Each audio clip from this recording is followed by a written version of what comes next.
Good afternoon, everybody, and welcome to another webinar in our lunchtime series of webinars here at the Ireland Chapter of the PMI.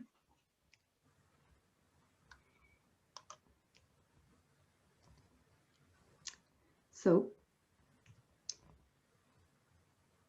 today we have Eleanor Dempsey. Hi, Eleanor. Hi. Eleanor is the Consulting and Competency Director with Auxilion, and she has worked across a wide range of senior roles throughout her time working at the organisation. Today, she's going to talk to us about career progression in this COVID-19 era. So many of us are members of the PMI organisation as a form of career development. We want to look at our careers and we want to put steps in place to ensure that we are forward thinking. The current situation certainly presents issues for all of us. We may be concerned about our current role. We may have been directly impacted by the pandemic, or maybe you're just thinking ahead to your next career move. So there's many reasons at the moment why you'd want to keep an eye on your career path. And Eleanor is joining us today to talk us through her background and her knowledge of this area, and also to give us some tips and tricks and a little bit of guidance on what we might do to keep focus on our career progression. So hi, Eleanor, thanks for joining us today. Thanks, Katrina. Appreciate it. Hi, everyone. Good afternoon. Good afternoon. So before I hand over fully to Eleanor, I want you guys to grab your phone or open a browser to participate in the Mentimeter poll as usual. We've got a couple of usual questions for you today. We also want to take a Q&A at the end of the webinar, and Eleanor has one or two questions that she's popped into the poll as well. So when I hand over to Eleanor, we'll pop back into the Menti poll a couple of times during her presentation.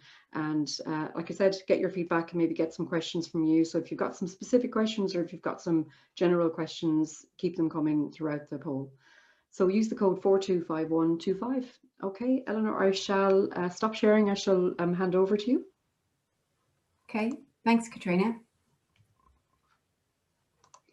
So guys, while Eleanor is getting set up there, I can see people are actually already using the poll. Thank you very much for that. So people are, the first question, Eleanor, we always ask people is, what part of Ireland or the world are you joining us from today? One of the really positive things about the webinars is we can actually reach the entire country and wider, obviously. So a lot of our events would be Dublin led. We've obviously always had events around Galway, Cork, Limerick, etc. But it's great to see that we get people from across the country. We actually have somebody joining us today from Italy, so welcome to whoever's joining us from Italy today. It's great to have you on board. We've got Galway, Cork, Clare, Dublin. We've got across the gamut. So I'll keep that going, guys. And like I said, Eleanor will pop a couple of questions in there as well. So over to you, Eleanor. Thanks, Katrina. Hopefully you can all see my screen. Yeah, perfect. Good. Okay, look, good afternoon. It's great to see so many of you have joined an interest in career development during these interesting times and uncertain times. As Katrina said, I'm the Consulting and Competency Director for Auxilion. And I guess before I get into talking about some of the, I suppose, insights and tips that I have around progressing your career when working remotely, maybe just to give you a bit of insight about who I am, my own career, and Auxilion, the company I work for. Okay, so Auxilion is part of the IT Alliance Group, established back in 1997. So I've been with the company 21 years now, of those 23 years in existence. And we're primarily an IT solutions and services provider. And what we do is we help organizations to digitally transform. We help them make, manage, and govern their journey and support them when they get there. I think that's important. You know, we stay with you throughout. Our core competencies or practices are centered around project management, service management, consulting, and the digital and business services side of things. We've a huge pool of staff, over 500 at the minute, working across the UK and Ireland. And it's important for this forum of PMI members that we have about 100 project management practitioners working for us across the business right now. So project management is a huge part of what we do, and it's a huge part of our DNA. And we've always been associated with the PMI over the years. And Terence O'Donnell, who would have headed up our competency division over the years, started the PMI chapter many years ago in Ireland. So project management is a big part of what we do, and it's threaded through all of our services and solutions. We have a head office in Dublin, but we do have offices throughout the UK. Like everybody else, we're all working remotely, the majority of us right now, but we do have quite a few staff who've had to remain on site since the start of COVID, because they're supporting and delivering essential services across the financial services and healthcare sectors. Okay, so a bit about me, and I think it's just if I just stay here for a minute and just explain a bit more about my own career and how I progressed. So as you can see, I joined the company in 1999, and I've had many roles over those years, you know, from starting as a software test engineer and quickly moving into the project management space. That I gravitated towards that naturally. And it was great that at the time, you know, we decided that we needed to focus on project management as a competency, and I was lucky enough to help set up our own project management office, and in later years I managed that for a while. And then a lot of my career has been spent on client site, so in the UK and in Ireland. So not always in head office, not always front and center and getting the visibility, and you know, maybe not getting the access to senior managers that you would have if you're sitting in an office building. So I can relate somewhat to the remote working piece in terms of you're not always, you know, in front and center in people's minds. So I was quite cognizant of that, you know, early on in my career, and I felt, you know, I need to do something, you know, about that. And learning and development definitely played a huge part of that for me. And in particularly the master's degree with UL in project management, and Katrina here was part of my cohort. So look, that was huge. You know, that was a huge defining period for me in terms of my professional and my own personal development. You know, it's a tough slog. I'm sure Katrina will agree, but it was very rewarding and definitely helped me focus my project management career thinking. You know, I wasn't all before I did that. I guess I wasn't, you know, I didn't plan my career as such. It sort of evolved organically.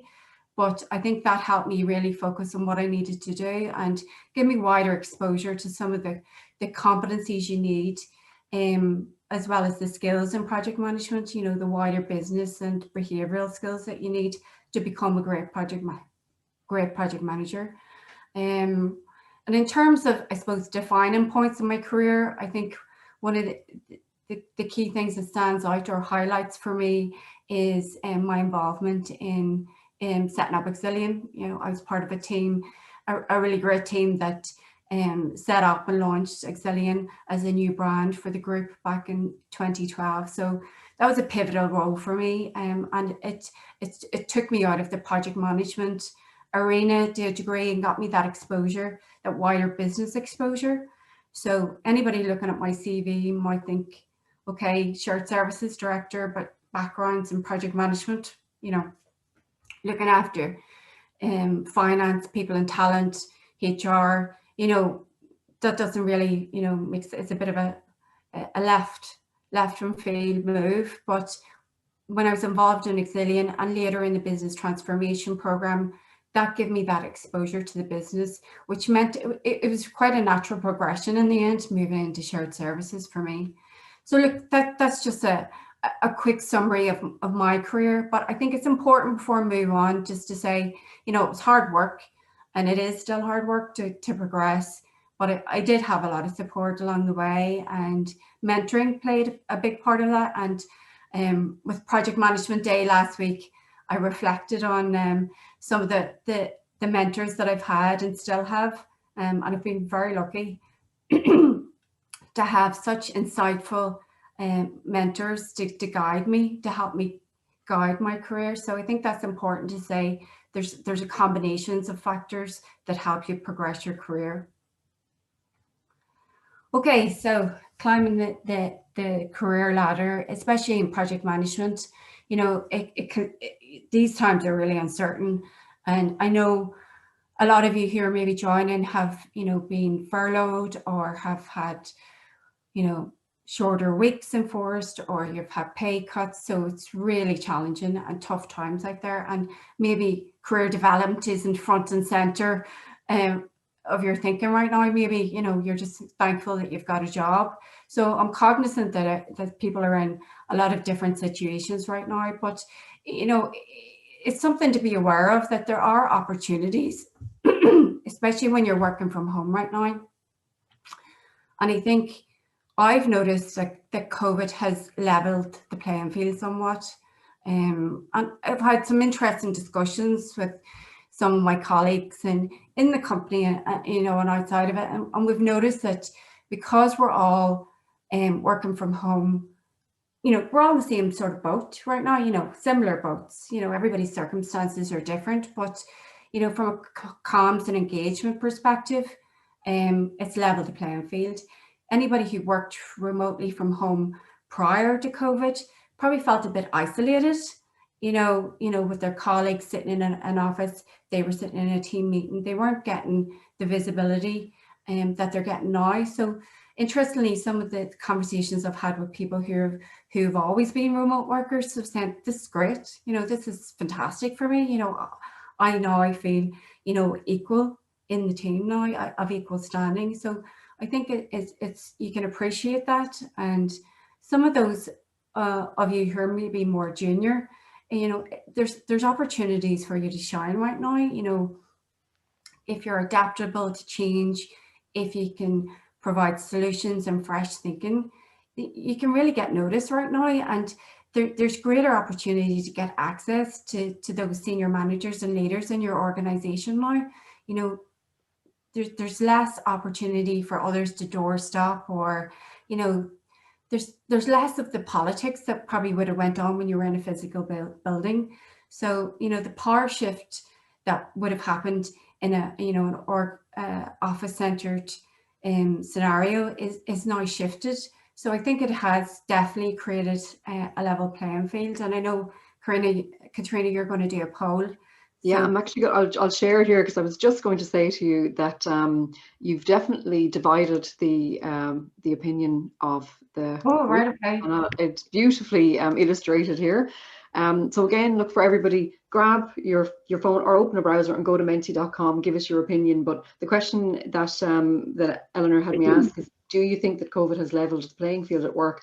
And when I flicked over, it was 8-8 even Stevens. So there's a little bit of tipping. Yeah. And I would say that, you know, Eleanor, when I was chatting to you yesterday and I saw that slide for the first time, I went, has it?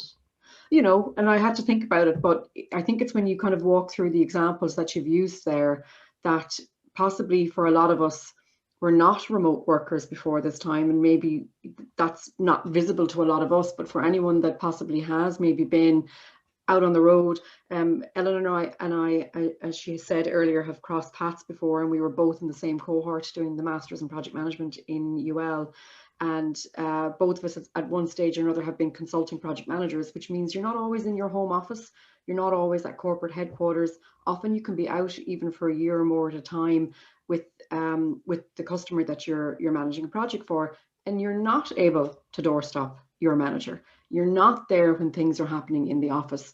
And then obviously there's probably people on this call that are actually physically always have been located away from the head office. So I think when you kind of illustrated your point, I understood what you meant. It was like, actually, yeah, we're all remote workers now. So it's interesting. But there you have it. So you've nearly split us 50-50. Split the audience. I guess it probably be. It would be good to see, you know, for those who have answered no, maybe, you know, why is that? So maybe we can look at that maybe later on, Katrina. We can maybe ask that question. Yeah, and guys, I'll move on. So we have two opportunities for everyone before I hand back to Eleanor to give us your comments. I mean, one of them that we're very interested in, and Eleanor is going to go through her own tips and guides on, what tips have you had? I mean, has something worked for you in the last couple of months, or maybe you've always been a remote worker and something has worked for you, or you've worked through a previous downturn, you've worked through a previous recession. Give us your tips, and obviously also we will have questions or comments as well that can come in. So I'll hand back over to you now, Eleanor, but guys, definitely give us your feedback and ask us a couple of tough questions. If we can answer them, we will. If we can't, at least do my best. have it off your chest as well if there are some frustrations happening. Okay. There you go. That's good to see some coming in already. So that's good. I'll hand back over to you, Eleanor. I'll let you share and you can pop back in and I'll share again. So I'll stop sharing there, folks, and let Eleanor. Okay. You should be able to see that, yeah? Perfect, yep. Okay, let me move on. Okay, so planning your career, I guess it might not feel like the right time to plan your career. And as I said before, we're not quite all in the same boat. We're in similar boats, but we're, lots of us are experiencing very different things, so whilst we're in similar boats, there's different journeys that we're experiencing, and some of us might be in a better position to start planning their career or going back to it. But I think there definitely is opportunity out there, and maybe it takes time to think about it. But I think before I get into the planning process of going through things, I thought it would be useful to show this model. Some of you may have seen this before. It's the capability maturity model. Now, this was developed out of research that happened 20 years ago, and it was research conducted by a company that a colleague of mine was involved in, and it was a result of the scarcity of project managers at the time. They were few and far between, so they were thinking about how do we grow our own, what are the different skills that make up or build a master project management team, and how do we grow our own. So the research was conducted, and a number of IT organizations were surveyed at the time, and this is what they came back with. This is one of the key models that they came back with, that for you to move up the career management path, and to expand and develop, there's three core skills or learning curves that are involved. It's not just being good at developing a Gantt chart or knowing how to do earned value analysis or any of those project management skills that we tend to focus on when we think about project management. There's two other dimensions that are needed if you want to progress the project management route. Having the business skills, the wider business knowledge to understand the business strategy, what's going on in the organization, what the challenges the organization is facing, understanding the financial side of things, sales and marketing also play a part. But probably one of the biggest learning curves, are the ones that is more important to the growth as of a project manager, is the behavioral side of it. And what's interesting is, you don't need to be an extrovert to be good at stakeholder management, to have good relationship building skills. You don't need to be an extrovert, but you just need to be aware that those are skills that are important as you progress your career. And, as you move from the different levels, the focus on the project management specialist tapers off, as you'd expect. Program managers or program directors are less likely to be involved in Gantt charts. And a lot of them will say, I know how to do it, but I haven't done it in years. So those skills sort of taper off, and the ones that you need to be focused on are the behavioral and business side of things. But it was interesting, as part of this survey, when they surveyed all of those project managers in those organizations, the majority of them were sitting between level 1 and between level 2 and 3.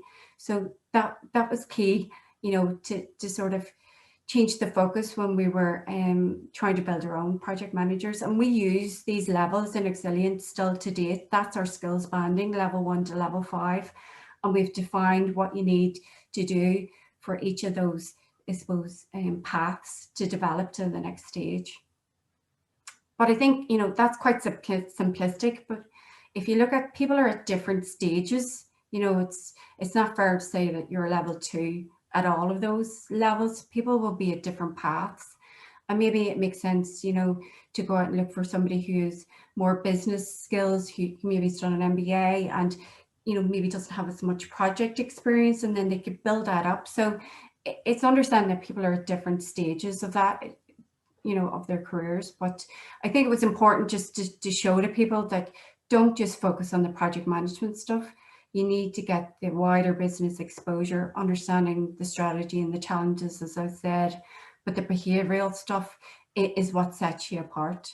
So I think that's important just to position out to people. And there was other research that was done, this is by an aeronautical organization, and it gives some insights into career progression. And that, you know, I'll just show some of the, I suppose, the sound bites that came from that research, you know, what people had said, how they progressed. And, you know, some people, you know, definitely worked their way up the ranks. It was a career that they fell into, you know, it wasn't intentional.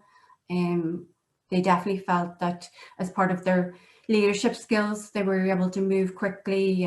Professional recognition through professional accreditation definitely helped. Communications, networking, key. I definitely think those are, you know, game changers, you know, when you want to progress your project management career. And responsibility, you know, taking responsibility and personal ownership as a project manager. Katrina, me and you know, that was instilled to us as project managers coming up the ranks. You as a PM, that's your project, that's your baby, you know, you make it happen. And I think that's important, that that's still relevant today. You know, that's what sets you apart from others, you know. Absolutely.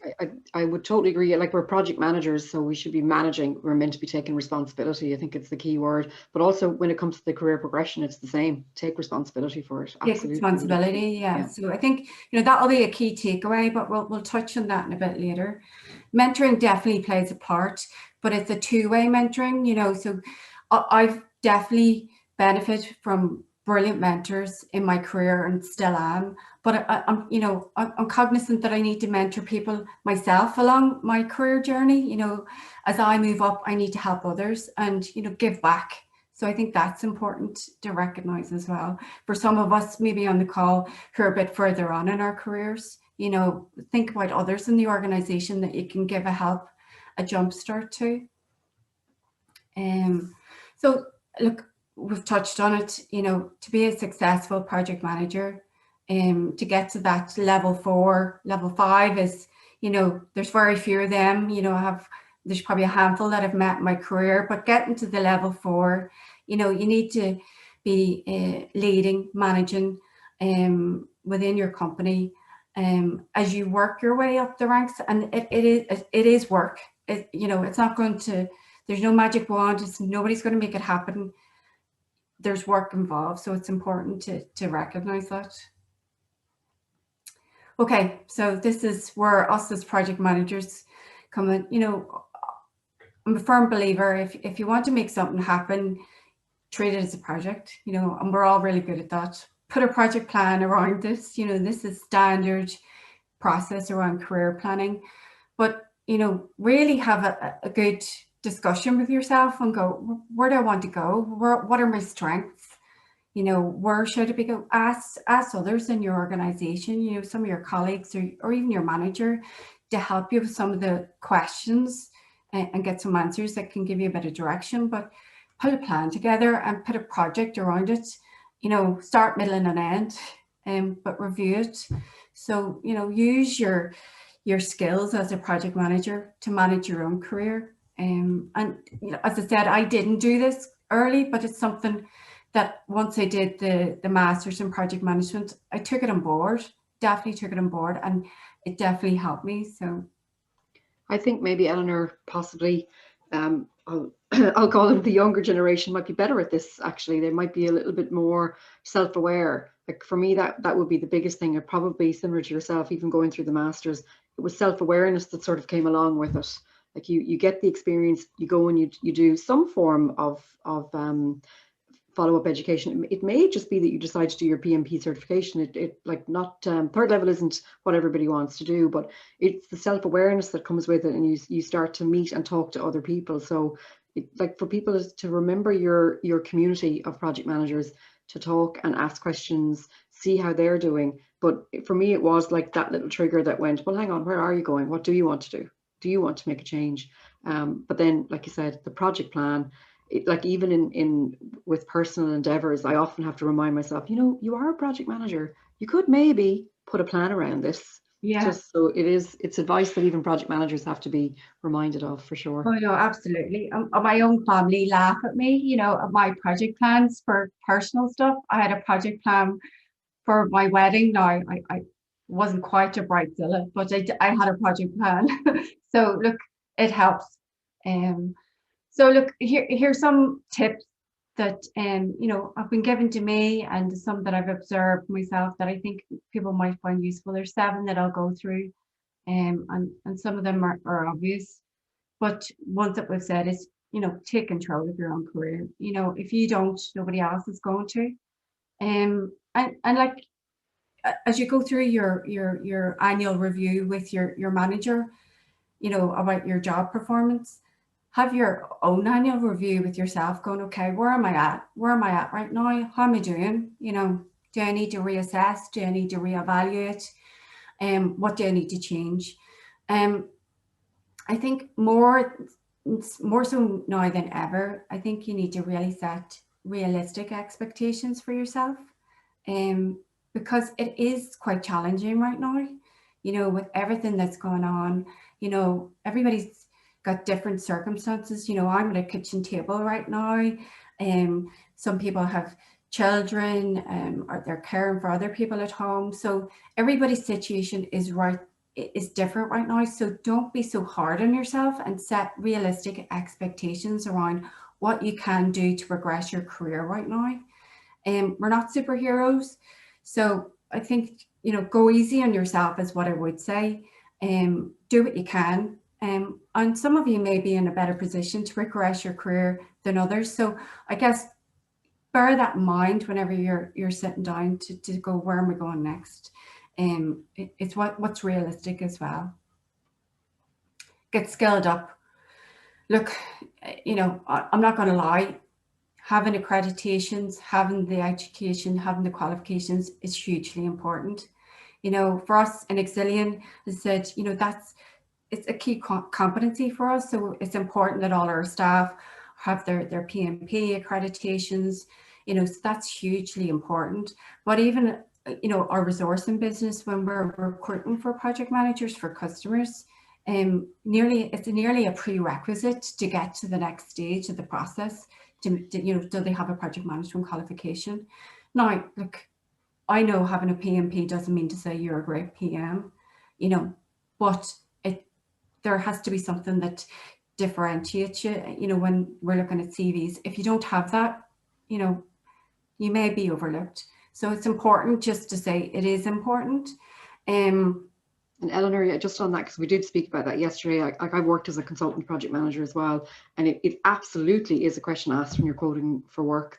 And it is, as you said, it's an indicator. For me, it's always been an indicator that someone is serious about their practice as a project manager.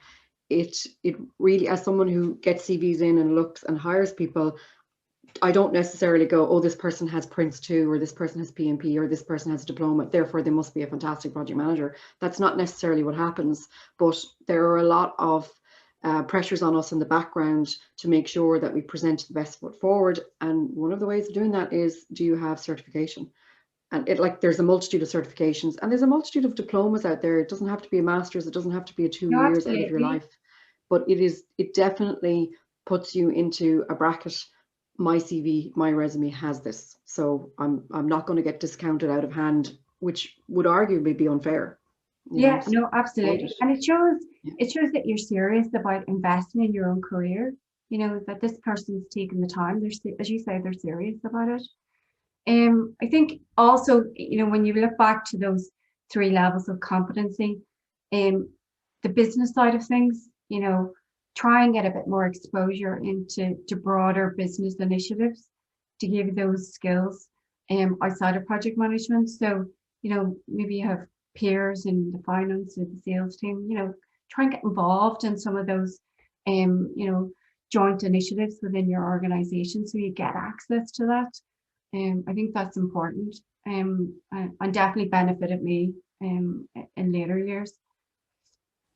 Set the agenda. So this is back to, take ownership, take control.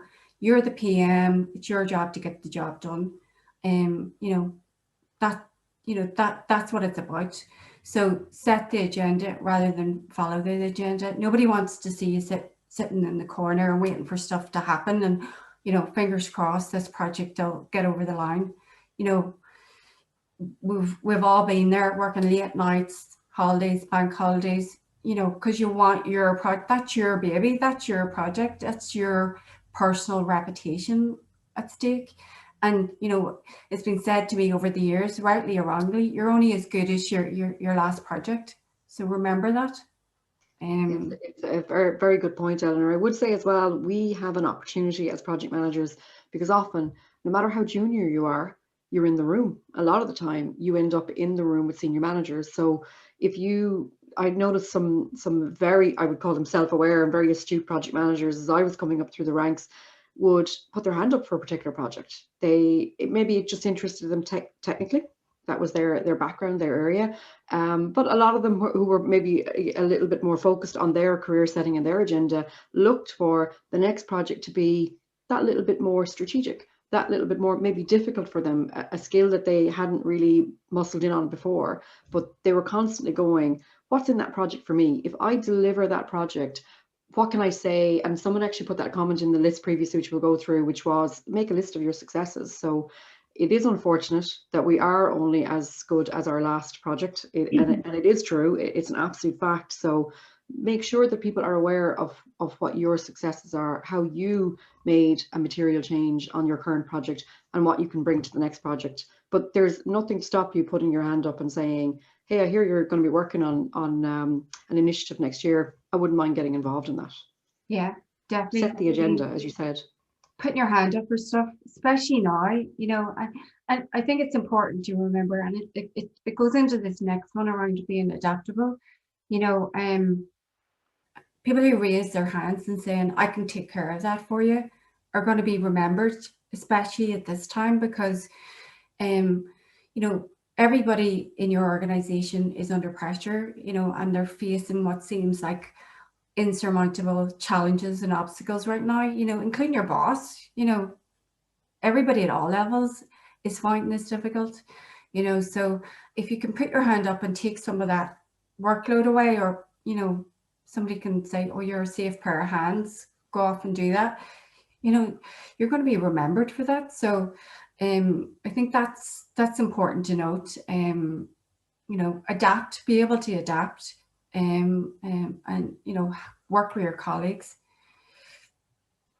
This is a no-brainer. I think most people know this. Communication is so important right now, but it's figuring out what's the right level of communication.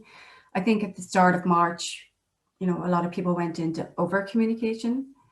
We were in constant Teams calls, and, still are to a degree, because you can't walk up and have that conversation and ask that question. So you're having to schedule it in somebody's diary right now. So, when you look at calendars, they're maxed at the minute. So I guess it's understanding, how do people like to be communicated now? Maybe I should just pick up the phone and ring them and walk away from the screen for a while. Does that person like that? Do they like their video on? Do they like it off? It's having that better awareness and understanding. And I think having empathy with people's situations is important. Some people do have children, running around, or some people have elderly relatives that they're minding. It's having that empathy and understanding. And a couple of tips as well, if you're on virtual meetings, to show that you're involved and focuses, lean a bit forward, have your camera on at certain times. Now, not always, you don't need to, but I think it does help. And, you don't need to be talking always in meetings, but, jump in now and then if you've got some sort of comment that you think is going to add value, you know, put positive chat in the windows to show that you're engaged and you're taking things on board. So I think there's stuff there that you can definitely do to get noticed, and I think those interactions are key. Get exposure. And Katrina, you mentioned this. There was a similar discussion in a previous webinar around your personal brand. Yeah, at the webinar for the International Project Management Day, Eleanor, yeah, we had Mark Doherty on. The whole focus of it was your career and your brand. And I think one of the things that Mark said that really stuck with me was you have a brand, whether you realize it or not, you have a brand. So probably best if you get control of it, essentially. So you need to decide what your brand is and set the tone. And I think that goes back to that self-awareness as well. How are you perceived by other people? You can change that. It's not the easiest thing in the world to do, but you can absolutely change it. But first of all, start by understanding. What are you noticed for right now? And do you need to change that? Or do you need to emphasize it? Maybe it's really, really positive already and you just want to you know, engage with that. But yeah, but it was the focus of the International Project Management Day panel discussion. So it's definitely key. It was something that was pointed out to me as well over the years, you know, and again, I wasn't really aware of it until it was, you know, somebody said to me, you know, this is what you're known for, you know, and it was like, you know, and it was positive, which was great. So, but it caused that self-awareness that, you know, people do think of you in a couple of key things, you know, they're saying, oh, safe pair of hands, or gets the job done, or, you know, is very open and understand, you know, so, you know, you can, as you say, you can change it. But I think what's important is, you know, stay true to yourself, you know, don't be contrived about it, you know, be genuine. You know, because people can see through that, you know, if you're trying to build a brand that, you know, is contrived. So, you know, I don't think people do that, but I think being aware of it is the starting point.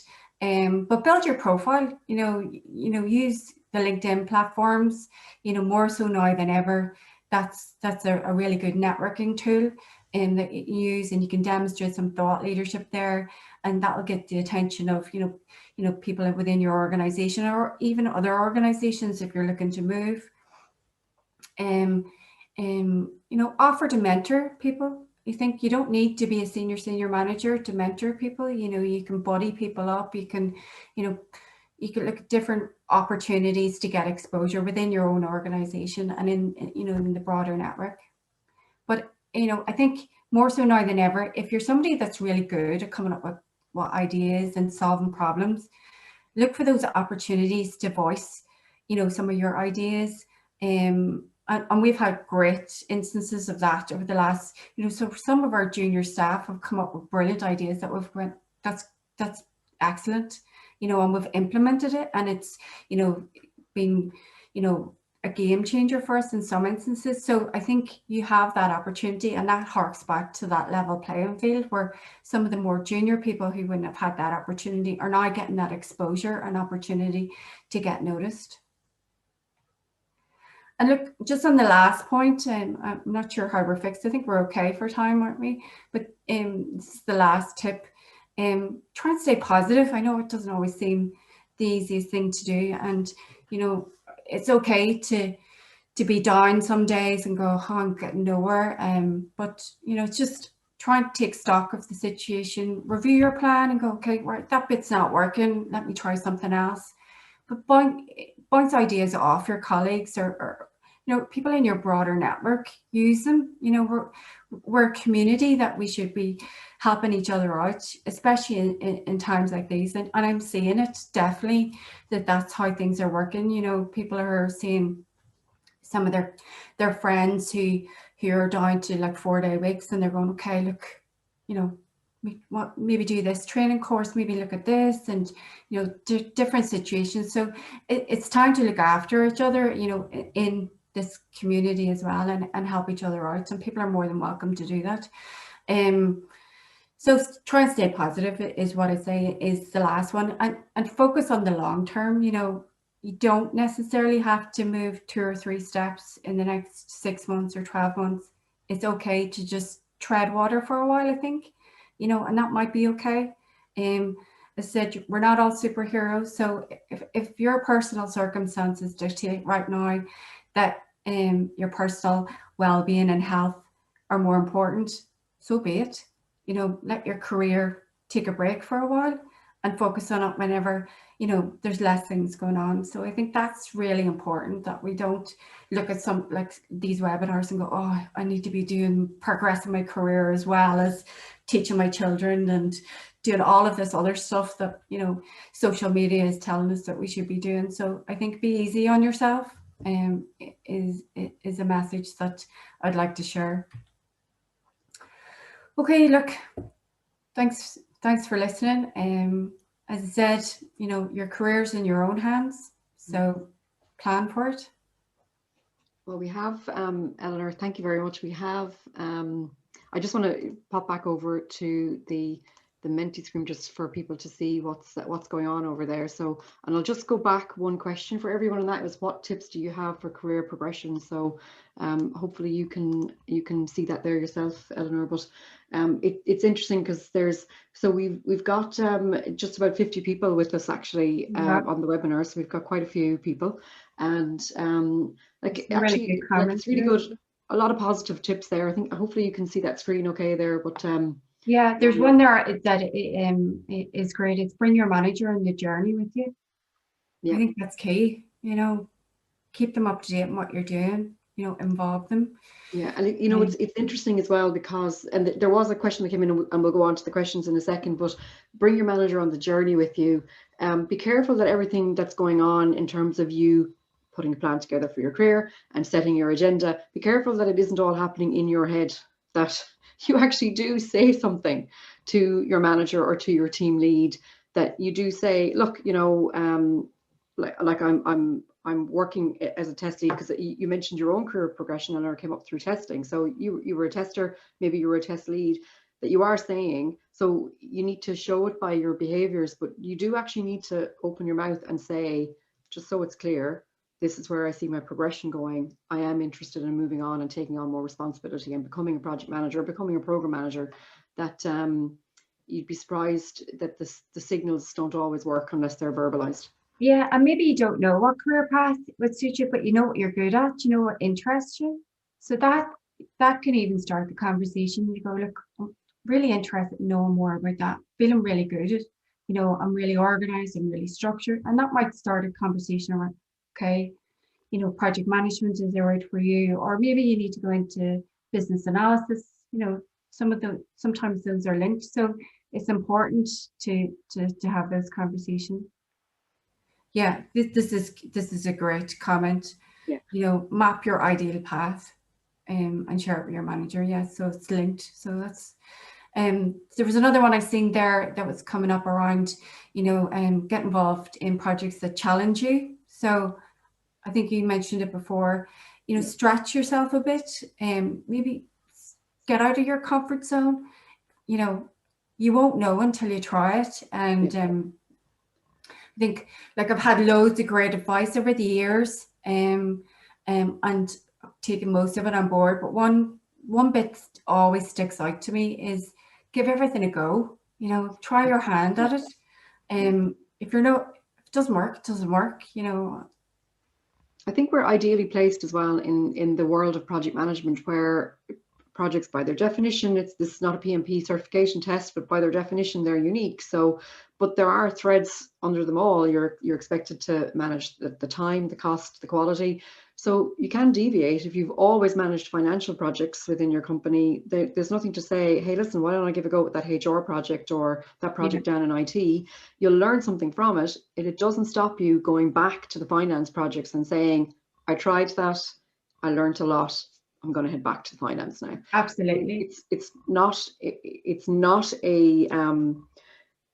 not a career progression that goes straight up like this. It definitely goes like this. So say, oh, and I have managed an IT project, so while my focus is finance, I do have an understanding of how IT projects, or maybe software development projects, banking, whatever it is that the areas that you might step out into, don't be afraid to do it, basically. You're right. It's not linear, you know. It's not linear. It's not linear, definitely. And, you know, I have definitely found the skills I got in project management have lended so well to some of the roles that I've taken on, the shared services role, where, I didn't have a finance degree or HR degree, but the tools and techniques and behavioral skills that I had developed as a project manager really lent to managing those organizations and bringing them together. So I think it's important to recognize that. Yeah. This was the first question in, so I just wanted to focus on it. And I see that it kind of aligns with your career progression as well. So this question was in, how do you shift from another area? So, for example, from a test manager to a project manager. For testing, there's methodologies and frameworks, and for me, it was quite a natural progression to move into project management. It gave me a different perspective. But I think it goes back to that conversation, have the discussions with your manager if they're open to it, but look at some of the training and accreditations that can give you those frameworks, the PMIs, the PMBOK, that can give you the background around the knowledge areas. But the shift isn't as big as what you'd imagine, because there's a lot of similar skills there. There is, and I would say as well, I've quite a bit of experience working on software development projects, and I would argue that anyone that works in tests, not just a test manager, are really well placed to go back in the process and be a project manager for the whole thing, because you are the people that find the issues that we didn't find when we were planning and putting the requirements together. Testing is where, if you've done your job well, you're always going to find issues, because if you didn't, you wouldn't be testing. But it's where if the bombshell is going to happen, the bombshell will happen in the middle of testing. So if I was a test manager, I would be saying, here's some examples of key issues that I found and managed to resolution during my job as a test manager. And I think I can take that experience, I can bring it all the way back to the start of the project planning, and I can help to avoid those large errors, because you're not going to avoid them all, but go back to that person's advice in the previous slide, start writing down your successes and start calling out where you did help to maybe save some money or save some time, or you helped mitigate a fairly significant risk, which is what testing is all about. But it's definitely doable. So yeah, I think when I moved from test management into project management, I realized, God, I actually was project manager already. I was doing all of those things. I just wasn't. I just didn't know what the name of it for those things were. I already was managing risks. I was already putting schedules and plans together. You were putting test plans together, test schedules. You were managing your resources. So you were already project managing. I just didn't have the project management framework. Yeah. I just want to hear any advice for PMs that don't have strong technical skills. So, look, I get asked that quite a lot. I'm not a real technical person. And what do I do? And, I'm not really hugely technical either, but I have a broad understanding of technology.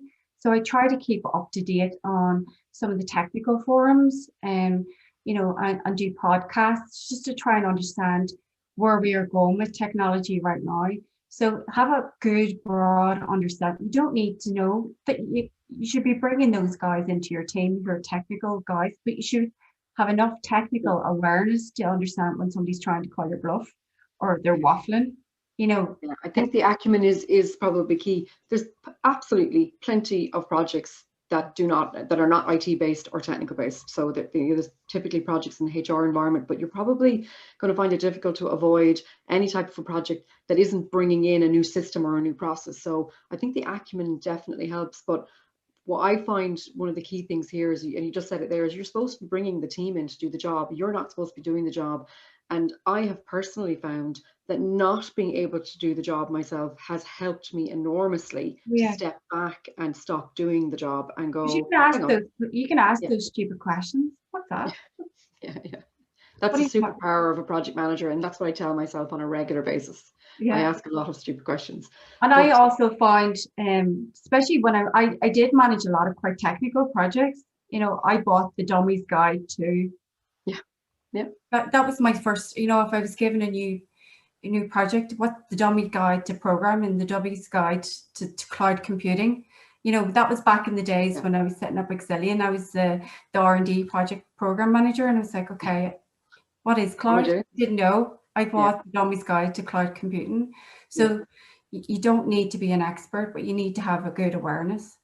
Also, I think it probably helps you there to ask questions, because you're meant to be bringing the experts in, and avoid tunnel vision or groupthink, where the opinions are coming from the same person, which could be you all of the time. It's like, actually other people have opinions and thoughts and experience as well that could lead you in a different and maybe even a better direction.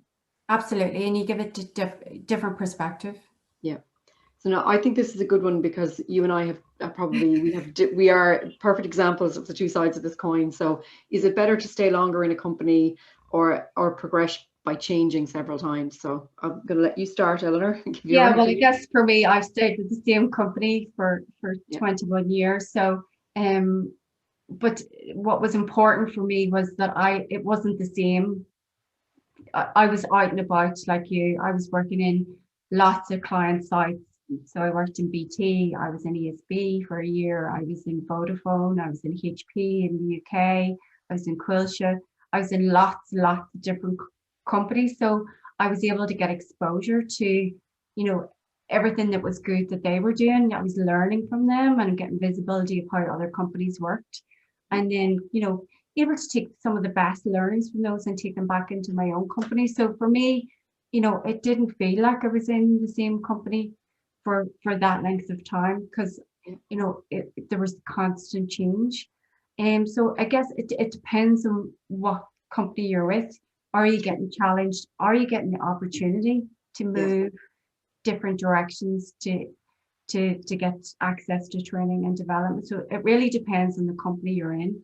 I think there's a good few factors that are involved there as well. So like I've done long stints. Like I was 8 years in Hewlett Packard, I was 10 in Ericsson, but I was 2.5 in Datalex, and I'm with Cormark now 18 months. So for me, I had a very similar experience to you, where as a consulting project manager, the project changes, you know, it could, you know, depending on obviously the term of the project, 3 months, 6 months, a year, you get a lot of movement in there. But I would say that you need to be, whether you're a contracting project manager or a permanent project manager, because I think maybe as permanents, we tend to forget this one. You have to keep your eye on your career the whole time, that stay there for 20 years if that's what works for you. But again, it's about self-awareness. Am I being paid a fair salary? Am I getting a fair crack at the projects or the programs of work that I you know, want to be working on? Am I happy to stay in that career trajectory? Am I getting an opportunity to move to the side? Am I getting training and competency certification opportunities? That you need to take out that blank piece of paper and you need to write down on what works for you. Because frankly, if you've got a job that's in a great location, you don't have a really long commute, you're getting all those challenges, you're being paid a fair salary, you're being treated fairly by your management team, you're getting opportunities, why would you move? But it might be your personality to move. It may be the idea of staying in the same company for 10 years makes me break out in a rash. Well, then don't. But find a way to respectfully move on. Like none of this has to be. I know some outstanding project managers who have been contractors their entire career, 6 month, 1 year contracts. They have moved constantly and it has never impacted their career. They are always in demand. They will always get hired. It's about being professional as well. But I think you have to start with what is comfortable for you, and then make clever choices and make sure that you are on the right path the whole time. But it's for you to make that decision. It's back to that career plan. Where do you want to go, and what are the opportunities within the organization you're in to get you to the next stage of your career plan? Just Eleanor, on this one, and this may be someone that's from the chapter that put this in, use the PMI webinars if you don't have budget. You said earlier, you know, get your certification and use the time to do the extra training. One thing I would call out here, and it was Phelim Harvey that said it in the project management, International Project Management Day panel discussion. And if this was something that I've personally experienced myself as a people manager, the only person who loses out if you're not taking the opportunity to get yourself some training is you. If your company has the budget to give you, if you can avail of the free training that you often get on LinkedIn, or indeed if you're a member of the PMI chapter, if you don't go and take the time to get the training, to get the exposure, to listen to the podcasts, to do the PMP or the, you know, the PFMP, whichever one it is, the Agile certification, whatever it is that you're interested in, the only person who loses out is you. And if you use the argument, well, it's going to take me 2 years to get that master's, well, it's like this: in 2 years' time, you'll either have a master's or you won't have a master's. It's as simple as that. The 2 years are going to actually move whether you like it or not, because, you know, time moves forward, waits for no man. So just take a long, hard look at yourself if you're the person that's constantly saying, oh, I don't have time to do training, because the only person who's being impacted by that decision is you, nobody else. So you can lead the horse to water. And there is so many opportunities. So one of the things here is, if you don't have budget, one thing I would say here is, if you're fortunate enough to work for a larger company that even right now it should have had a budget set aside for training, make sure you're getting your fair crack and percentage of that training budget that your manager has. And if you don't get it this time, start talking, find out when the budgets are put together in your company. And that's when you need to be starting talking to your manager to say, look, I'd be interested in doing some third level. Even, it doesn't even have to be third level. It just, if there's a diploma or a certificate that you want to do, or if there's a week's training in IMI that you want to do, put your hand up and start asking for it on a regular, respectfully ask for it on a regular basis, and make sure that the time and the money gets put into the budget. And if you're working for a company that maybe doesn't have that kind of a budget, then be clever and maybe, can they partially support you? If they can't do that, can they maybe give you some days off for training? Absolutely. So there's lots of different ways. And the thing is, if you don't ask, you don't get either, you know. Exactly. But I find that a lot of organizations right now, they're going through their budget cycles. So that's, you know, most of them are in that, and they're planning for, okay, you know, we're probably facing, you know, a recession, a pretty bad recession for the next couple, and there's so much uncertainty. We don't know how things are going to pan out. So I guess it's those companies are going to go, how are we going to survive? And you know, any of those companies worth their salt be thinking, okay, we need to innovate and look at future, you know, offerings. How do we change and move with the times to stay relevant in a recession? But they'll be looking at, how do we train and develop our staff to help us do that? So there will be budgets, hopefully, for a lot of companies. So I guess have those conversations with your line managers right now. Yeah, and it is time where, like, anyone who's ever managed a budget for a team will tell you, you will be at the table and you will be saying, oh God, I can't give anyone a bonus for this year. Obviously, there's no way I can give a pay rise. And Frank was due a pay rise because we had that discussion last year, but that's not happening. So you're going to be sitting with your manager and you're going to be saying, you got to give me something here. I need to keep these people on board. And we can all work on the whole, well, they can't go anywhere anyway, and you can treat them however you want to treat them because they're stuck. Good managers don't think like that. Good managers panic about keeping their good people, and good managers also like to see their people move forward and onwards and upwards and even sideways, because that reflects well on the manager as well. Absolutely. So absolutely. Definitely ask. But as you said, I know you went back to one of your earlier tips. You do have to accept the reality that we're living in right now. So don't be too hard on yourself.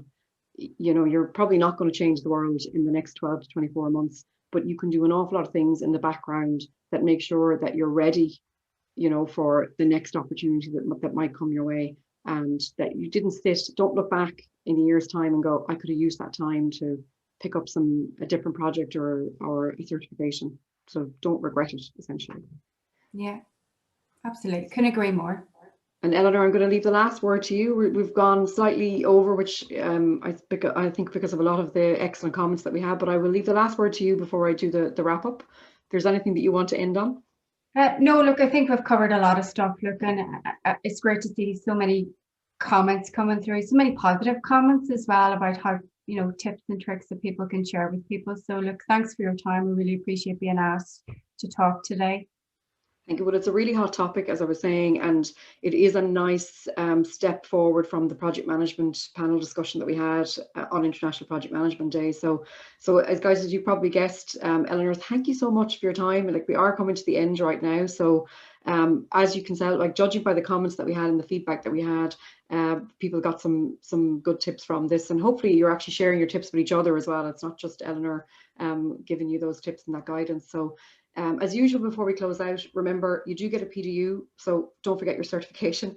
And if you did register, and I have your PMI number when you registered, I will take care of that auto registration of that claim code for you. So you can also check out some of the other upcoming webinars that we have. So we've got the plan out to the end of the year now, and we are ready to launch about, I think, 6 or 7 webinars for next year, and we'll do that in December, so you'll get a view of that as well. So you can check out the archive as well. So if it's coming to the end of the year, and this happens in a lot of companies, might be a little bit quiet in December, now's the time to catch up on your PDUs. So if you're a member of the Ireland Chapter of the PMI, you'll be able to access the back catalogue. You'll be able to watch the presentations back, and you'll be able to look through the handouts as well. So Eleanor, as usual, will share her slides with us, so you'll get those tips and those slides as a reminder for yourself to walk through. We'll pop those up, and I'll send an email out to everyone letting you know when the recording is available and when the handouts are available as well. So we have one webinar coming up in December that I want to draw your attention to, and that is about the upcoming changes to the PMP exam. And we are also going to use that hour to talk to you about getting your PDU. So if you are in a situation where your certification is coming up for renewal and you're panicking a little bit, so join us in December for that. You can register online. That will be a members only one, because obviously it's for PMP certification and for PDUs as well. That'll be a good place to pick up some tips and tricks. So that's it, guys. So thank you very much for your time. Eleanor, thank you so much. No problem, my pleasure. It's been very informative. So that's it, guys. Thanks to everyone, and we will see you next week.